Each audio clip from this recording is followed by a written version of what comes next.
Hello दोस्तों, स्वागत है आप सभी का आचार्य जी चैनल पर। आज हम बात करेंगे अफगानिस्तान में तालिबान सरकार का गठन हुआ है, क्या नई सरकार का खाका है, उस सभी के बारे में हम बात करेंगे।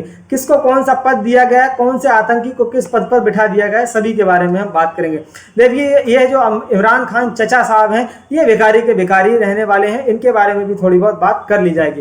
देखिए, सबसे पहले मैं आपको बता दूं, एशिया का अफगानिस्तान एक ऐसा देश है जो प्राचीन काल से इसका बहुत पुराना इतिहास है। भारत के संदर्भ में भी अगर हम इसका इतिहास उठा करके देखें तो इसका इतिहास हमेशा से ही लड़ाकों वाला ही इतिहास रहा है। चाहे मुगल सल्तनत की भारत में स्टार्टिंग हो, चाहे बाबर आया हो, उसके बाद चाहे इससे पहले जो है गजनी वगैरह ने जो भारत को लूटा हो, क्योंकि इसका इतिहास हमेशा ऐसा ही रहा है, क्योंकि लड़ाके ही यहाँ पर पैदा होते हैं। अफगानिस्तान में कोई भी आ जाए, को यहाँ पर रूस भी आकर के देख लिया, अमेरिका भी आकर के देख लिया, सभी की यहाँ पर हार हुई है।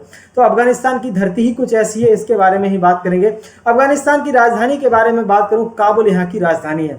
देखिए, गजनी यहाँ का बहुत ही महत्वपूर्ण प्रांत है। आप जानते होंगे महमूद गजनी, भारत को कई बार सोमनाथ मंदिर इसने आकर के लूटा था। मजार शरीफ यहाँ का प्रांत है। अफगानिस्तान के पूरे अफगानिस्तान पर लगभग जो है तालिबान का कब्जा हो चुका है। पंजशीर एकमात्र ऐसा जगह था जहां पर काफी संघर्ष चला, लेकिन पंजशीर पर भी जो है अफगानिस्तान अब कब्जा कर चुका है, नियंत्रण में उसको ले चुका है। तो अफगानिस्तान ने पूरी तरीके से इसमें इसका साथ किसने दिया है, आप सोच सकते हैं पाकिस्तान का जो है इनके साथ पूरा साथ रहा है। इसीलिए इन्होंने जो है इनके ये नापाक इरादे रहे। ये देखिए, ये देश चलाएंगे आपके सामने बैठे हुए हैं, इन लोगों के हाथ में जो है सत्ता आ चुकी है। इनके सामने देखिए बंदूक लेकर के बैठे हुए, ये इनके हाथ में जो है अब अफगानिस्तान की सत्ता आ चुकी है। बिना पढ़े लिखे ये आईएएस बन चुके हैं। ये देखिए साहब, ये इनके हाथ में जो है अफगानिस्तान की अब आने वाली सत्ता रहने वाली है, और ये जो है आने वाले समय में भारत अफगानिस्तान में अब जो है राज स्टार्ट कर रहे हैं। तो ये देखिए यहाँ पर इस तरीके का जो है इन्होंने, यहाँ का जो कल्चर है वो बहुत पुराने ख्यालात में ये लोग जीते हैं। वेस्टर्न कल्चर ये जो है, वेस्टर्न कल्चर को नहीं, क्योंकि वेस्टर्न कल्चर की काफ़ी कोशिश कर ली, अमेरिका ने भी कर ली, रूस ने भी कर ली कि हम इनको जीना सिखाएंगे, लेकिन ये अभी भी शरिया कानून को ही लागू करना चाहते हैं, और जो मुस्लिम कानून है उसी को लागू करना चाहते हैं। यानी कि महिलाओं को शिक्षा नहीं देना चाहते, महिलाओं को अधिकार नहीं देना चाहते। कुछ इस तरीके की इनकी जो है सोच है। ये देखिए, अमेरिकी सेना जिम में जो है तालिबान जो है जिम कर रहा है। इस तरीके के जो है फोटोज बाद में सामने आए हैं, आप देख सकते हैं। क्योंकि अफगानिस्तान में तालिबान ने सिर्फ और सिर्फ खून खराबा ही किया है। इसका ये कहना है कि हम यहाँ पर जो है अच्छा राज लाएंगे, लेकिन ये एकदम सरासर है। ये देखिए, अफगानिस्तान में बैठा हुआ है लैपटॉप के सामने, कंप्यूटर सिस्टम के सामने जैसे, और सामने बंदूक रखी हुई है, जैसे ये जो है अफगानिस्तान का भला करने वाले हैं। ये अफगानिस्तान में ऐसे लोग जो है अब राज करने वाले हैं। आप समझ सकते हैं आने वाले समय में क्या होने वाला। ये देखिए क्या लिखा हुआ, मंत्री जी बहुत सौम्य, सरल और सुलझे हुए व्यक्ति के धनी है, और डिग्री भी पीछे टंगी रखी है। तो बंदूक इनकी टंगी रखी है, डिग्री पीछे टंगी है, कोई भी इनकी योग्यता पे सवाल नहीं उठा सकता है। तो अफगानिस्तान का आज के समय में ये हाल है कि यहाँ की जनता जो है, अफगानी जो नागरिक हैं, उनके अधिकार पूरी तरीके से छीने जा चुके हैं। अफगानिस्तान जब सत्ता में आया, जब स्टार्टिंग इसने की, तो महिलाओं को रोकने से इन्होंने साफ कहा कि महिलाओं को काम करने से नहीं रोकेंगे। लेकिन जो अफगानिस्तान की अंतरिम सरकार का गठन हुआ है, उससे साफ साफ समझ में आता है कि महिलाओं को उन्होंने कोई अधिकार नहीं दिया है, ना ही यहाँ पर कोई अल्पसंख्यकों को अधिकार दिया गया है। और देखिए इन्होंने क्या क्या कहा था, ये चाहते हैं कि विश्व बिरादरी जो है हमको मान्यता दे, और उसके बाद हम जो है मनमानी करें। तो महिलाओं को काम करने से नहीं रोकेंगे, एक बात इनकी कहनी थी, लेकिन इस पर ये जो है खरे नहीं उतरे। उसके बाद पंजशीर मुद्दा शांति से सुलझाना चाहते हैं, एकदम गलत बात। पंजशीर मुद्दे में बहुत ज्यादा यहाँ पर पूरी तरीके से पंजशीर में जो है बहुत ज़्यादा संघर्ष चला। देश छोड़कर गए लोग जो है वापस आए, तो ये तो बिल्कुल भी संभव ही नहीं है, क्योंकि अफगानिस्तान में रहना जीवन जो है एक तरीके से नर्क बन चुका है। तो ये देखिए, अफगान नागरिक जो है देश छोड़कर ना जाएं और दूतावास काम जारी रखें, हम पूरी सुरक्षा देंगे। तो ये सब जो है एक तरीके से अफगानिस्तान ये कोशिश करना चाह रहा है। अफगानिस्तान की जो तालिबान सरकार है वो ये कोशिश करना चाह रही है कि हम एक स्थायित्व के साथ सरकार देंगे और आने वाले समय में स्थायित्व जो है स्थापित करेंगे। देखिए, अफगानिस्तान को सीधा सपोर्ट की अगर मैं बात करूँ तो दो देशों का पूरा सीधा सपोर्ट है। एक तरफ तो पाकिस्तान हो जाता है, दूसरा चीन। इन दो देशों का अफगानिस्तान को पूरी तरीके से सपोर्ट है। ये देश मान्यता भी देने को इनको तैयार है, लेकिन बाकी सभी देश पूरी विश्व बिरादरी इसको लेकर के बहुत ही ज्यादा चिंता में है। भारत की चिंता इसके साथ बहुत ज्यादा अधिक है। मुजाहिद जो है, इनकी क्या चार बड़ी बातें हैं वो देख लीजिएगा। चीन फंड देगा, नया अफगानिस्तान बनाएगा। आप ये समझिए, चीन इनको फंड देगा। चीन के साथ ये अपनी निकटता क्यों बढ़ाना चाहते हैं? चीन के साथ इसीलिए बढ़ाना चाहते हैं कि चीन से इनको पैसा मिलेगा। और क्या करने वाला है पाकिस्तान, चीन जो है इन पर अपना one belt one road initiative इसको भी जो है लागू करेगा, देखिएगा तो चीन इस वक्त हमारा सबसे अहम सहयोगी, क्योंकि ये चीन को अपने आप में लगे हुए हैं, क्योंकि भारत के साथ तो इनकी बनने वाली नहीं है। तांबे की खदानों को मॉडर्न बनाएगा बीजिंग, तालिबान हुकूमत में महिलाएं मंत्री नहीं होंगी, ये कुछ इनकी बातें हैं। ये देखिए आप इनका राजतंत्र जो है इनका जो है किस तरीके का। देखो तालिबान सरकार के जो नया खाका गढ़ा है, मैंने इसको जो है दैनिक भास्कर की न्यूज़ से इसको उठाया हुआ है। तो मैं आपको बता दूं इनका जो सर्वोच्च नेता चुना गया है वो है हिब्दुल्ला अखुंदजादा। ये देखिए हिब्दुल्ला अखुंदजादा, मुल्ला मोहम्मद हसन अखुंद, ये बने हैं साहब प्राइम मिनिस्टर। ये अफगानिस्तान पर राज करेंगे, ये प्राइम मिनिस्टर बनने वाले हैं साहब। यहाँ पर दो उप प्रधानमंत्री भी बने हुए हैं, मुल्ला अब्दुल गनी बरादर और दूसरा अब्दुल सलीम हनाफी। इसका तो देखिए चेहरा ही नहीं है, इसका क्या ऐसे बिना चेहरे का ये जो है डिप्टी सीएम। ये देखिए 2 डिप्टी सीएम, 2 डिप्टी पीएम और एक यहाँ पर मुख्य प्रधानमंत्री बने हुए हैं। इसके अलावा और देखिए सिराजुद्दीन हक्कानी, ये यहाँ का गृह मंत्री बना है। ये विश्व बिरादरी का सबसे बड़ा आतंकी और इस पे करोड़ों रुपए का इनाम है। तो ये जो है यहाँ पर गृह मंत्री बन के बैठे हैं। और मुल्ला हिदायतुल्लाह बादरी ये वित्त मंत्री बने हैं साहब। मुल्ला मोहम्मद याकूब ये रक्षा मंत्री बने हैं।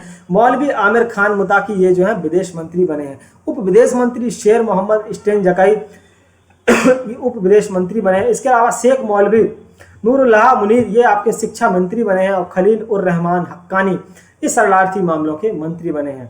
इसके अलावा मौलवी तार मीर जवाद ये डिप्टी इंटेलिजेंस चीफ बने हैं। ये सब आपके सामने पूरा जो है इनका खाका है। अब देखिए तालिबान कैबिनेट में 33 सदस्य हैं, कोई भी महिला नहीं है इसमें। अब आप ही समझिए इसमें कोई महिला नहीं है, तो इनकी जो बात थी कि हम महिलाओं को अधिकार देंगे, ये एकदम पूरी तरीके से खोखली साबित हुई है। तो मुख्यमंत्री जो यहाँ के प्रधानमंत्री हैं, याद रखिएगा अखुंदजादा, अंगूरजादा जो है यहाँ का प्रधानमंत्री बना हुआ है। ये जो है अंतरिम सरकार का गठन हुआ है। इसका ऐसा कहना है कि ये हमारी अंतरिम सरकार है आने वाले समय में। भाई यहाँ पर इलेक्शन तो होने वाला है नहीं, अफगान नागरिक यहाँ पर नहीं चाहते। इसके अलावा मैं आपको बताऊं सबसे बड़ी गलती अगर मैं किसी को दूंगा तो ये आपके सामने है अशरफ घनी। अशरफ घनी वो भगोड़ा है जो अफगानिस्तान को अधर में छोड़ करके भाग गया। अब देखिए इसने कहा क्या है, मैं तालिबान से लड़ने का विकल्प चुनता तो कई नागरिक शहीद होते, जैसे ये तालिबान को अकेले ही मार देता और काबुल हमारी आंखों के सामने तबाह हो जाता। इससे ज़्यादा भगोड़ा, इससे ज़्यादा डरपोक राष्ट्रपति में किसी को भी नहीं कह सकता, क्योंकि अपने देश की रक्षा के लिए इसने कुछ भी नहीं किया, खुद बच करके भाग के दूसरे देश में जाकर के बैठ गया। तो ऐसे लोगों को क्या ही कहना, ये जो है देशभक्त तो बिल्कुल भी नहीं हो सकते। तो अफगानिस्तान छोड़ने के बाद अशरफ गनी का ये कहना था, तो ये तो है एक तरीके की बात है। इसके अलावा ये जो इमरान चचा हैं, इनकी भी बहुत ज़्यादा महत्वपूर्ण भूमिका रही है, क्योंकि इन्होंने आतंकियों की सप्लाई खूब की है अफगानिस्तान में। तालिबान जो है, जो पाकिस्तान के मंत्री का कहना है कि तालिबान हमारा ही बच्चा है। देखिए कितना अच्छा बच्चा है इनका, कितना नालायक बच्चा है इनका। ये खुद पाकिस्तान हमारा बच्चा है, यही इतना नालायक है, तो हमारा ये इनका बच्चा तो नालायक होने ही वाला है। तो ये आपके सामने है, इन्होंने जो है यहाँ पर खूब आतंकियों की खूब जो है माल की सप्लाई की है, आतंकियों का पनाहगाह की अगर हम बात करें तो आपके सामने पाकिस्तान इमरान चचा हैं।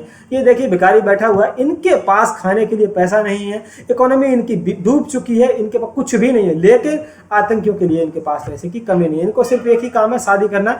3 शादी कर चुके हैं चचा और एक को भी इनके पास रुकने वाली नहीं है। 3 तलाक, खत्म कहानी। अब देखिए अगर अफगानिस्तान की बात करूं तो ये बुढ़ऊ जो हैं ये इसके लिए पूरी तरीके से जिम्मेदार हैं। जो बाइडेन जब से ये बुढ़ऊ आए हैं इन्होंने पूरी तरीके से मट्टी काट दी, क्योंकि इनका कहना है कि हमारे अफगानिस्तान से जैसे ही इन्होंने कहा कि हम जो है अपने जो सैनिकों को बुलाएंगे, तब से ही तालिबान ने इस पर पूरी तरीके से नियंत्रण कर लिया है। ये देखिए आपके सामने जो है जो बाइडेन बुढ़ऊ, इनकी ही अमेरिका की विश्व में सबसे बड़ी हार की अगर मैं बात करूं तो अफगानिस्तान की हार अमेरिका के इतिहास की सबसे बड़ी हार है अब तक की।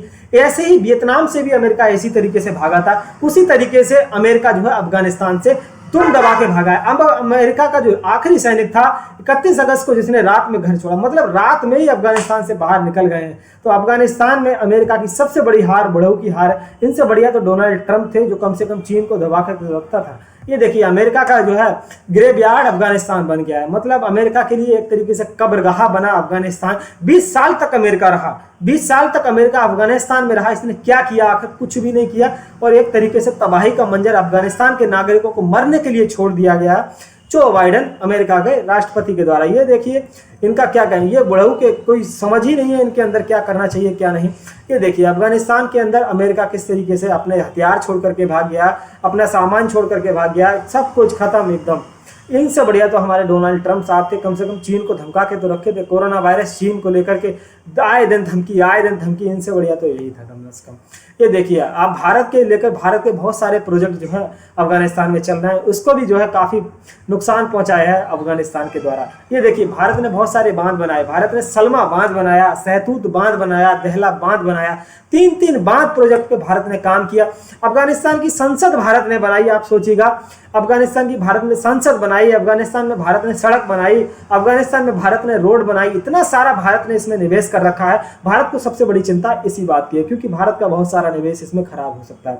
दूसरी चिंता भारत की यह है कि अफगानिस्तान की जमीन का इस्तेमाल भारत के खिलाफ ना हो, क्योंकि भारत की ये 2 चिंताएं हैं। सबसे बड़ी चिंता यही है कि अफगानिस्तान कि जमीन का इस्तेमाल जो है भारत के खिलाफ ना हो, क्योंकि हो सकता है कि आने वाले समय में जम्मू कश्मीर में आतंकी घुस आए, क्योंकि पाकिस्तान और अफगानिस्तान का जो तालिबान सरकार है लगभग एक ही साथ मिलकर के चल रहा है। चीन हो सकता है आने वाले समय में कोई गठबंधन भी बना ले, कोई क्वाड जैसा कोई समूह भी बना ले, हो सकता है आने वाले समय में, कोई बड़ी बात नहीं है। अफगानिस्तान में संसद भारत ने बना करके दी, अफगानिस्तान में बांध भारत ने बनाए, अफगानिस्तान में सड़क भारत ने बनाई, पूरी तरीके से भारत ने इनके कल्याण के लिए काम किया, भारत ने अफगानी नागरिकों के लिए काम किया।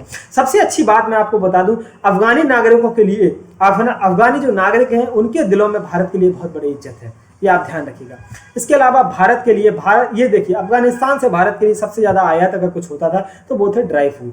अब ड्राई फ्रूट भी जो है अफगानिस्तान ने बंद कर दिए। कर दो बेटा, कोई बात नहीं, हम भी कम नहीं है। आपका जो है, हमने तो ड्राई फ्रूट ही बंद किए, ये जो है पूरी तरीके से यहाँ पर जो है खत्म हो जाएगा अफगानिस्तान, क्योंकि अफगानिस्तान में आने वाले समय में खाद्य संकट बहुत बुरी तरीके से आने वाला है। उम्मीद है खाद्य संकट भी आएगा और राजनीतिक संकट भी यहाँ पर आने की पूरी तरीके से उम्मीद है। तो आने वाले समय में देखना होगा आप लोगों की अफगानिस्तान को लेकर के क्या राय है, मुझे बताइएगा कमेंट बॉक्स में। आप बताइएगा, यदि आप मुझसे सहमत है तो बताइएगा, असहमत है तो भी बताइएगा। आपका कमेंट बॉक्स में स्वागत है, आपकी जो भी राय हो इस पर रखिएगा। चलिए, थैंक यू दोस्तों, goodbye and have a nice day.